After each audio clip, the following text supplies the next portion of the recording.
até 1822, quando se declarou independente, até então não havia uma intenção oficial de pensar no Brasil como uma nação, nem nos brasileiros como cidadãos. Tais reflexões, porém, marcaram todo o período imperial, sendo permeadas na imprensa e, ao que tudo indica, nas ruas das cidades e províncias do interior. A partir de 1822, o Brasil inicia um esforço para construir uma nação, identificar seus fundamentos políticos e ideológicos, criar uma legislação e definir critérios de cidadania para sua população.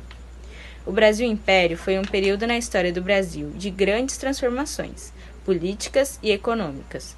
Concentrou também a formação de instituições importantes, que permaneceram até os dias de hoje, como as Forças Armadas, além de projetos de infraestrutura fundamentais para o desenvolvimento econômico. Durante o período colonial, o Brasil era uma colônia de Portugal, sem uma identidade nacional definida. A independência em 1822 marcou o início das reflexões sobre a nação e a cidadania, que se intensificaram no período imperial, gerando debates acalorados e em diversos espaços. Ainda que as ideias próprias do liberalismo político, cuja matriz é a modernidade europeia, tenham tido uma grande influência na época, as estruturas coloniais, como a escravidão, ainda estavam presentes na constituição do que seria a nação brasileira. Para compreender como se deu esse processo, recorremos à noção de colonialidade, que, segundo os que dedicam aos estudos decoloniais e à face da modernidade europeia, que cabe aos colonizados. A partir destas reflexões, argumentamos que a colonização europeia no Brasil, mesmo após a independência, culmina em uma noção muito restrita de cidadania. A influência do liberalismo político europeu e a persistência das estruturas coloniais, como a escravidão, moldaram a formação da nação brasileira, resultando em uma concepção restrita de cidadania mesmo após a independência. A noção de colonialidade é fundamental para entender esse processo.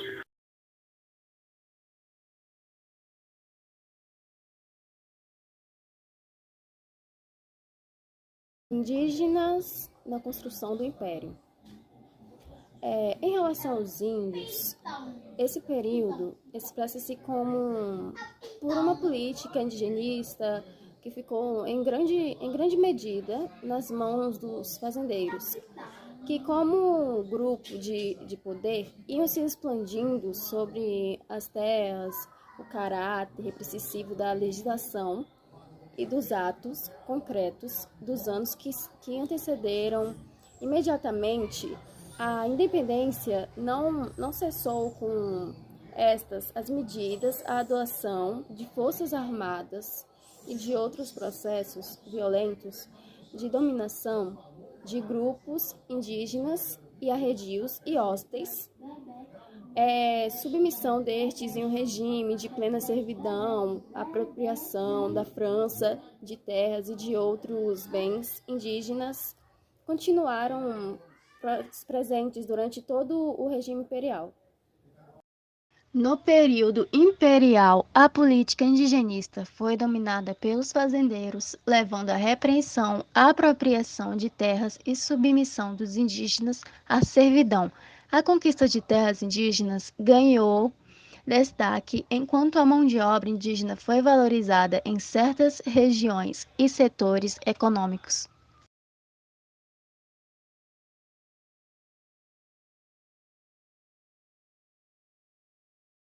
Os negreiros africanos. A população de origem africana teve algumas contribuições na construção da nação.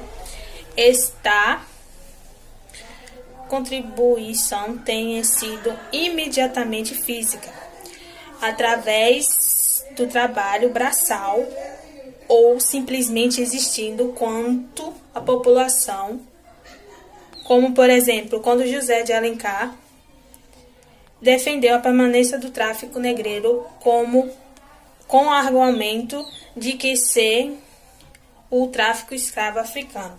O Brasil jamais teria sido povoado em toda a sua extensão. E Badia de Nascimento, que nos revela um caminho para complexo, apontado que o Brasil é um país dos índios. e tradicional do Brasil. A população de origem africana teve uma contribuição fundamental na construção do Brasil, seja através do trabalho braçal como escravos ou na incorporação de técnicas agrícolas e ocupação territorial.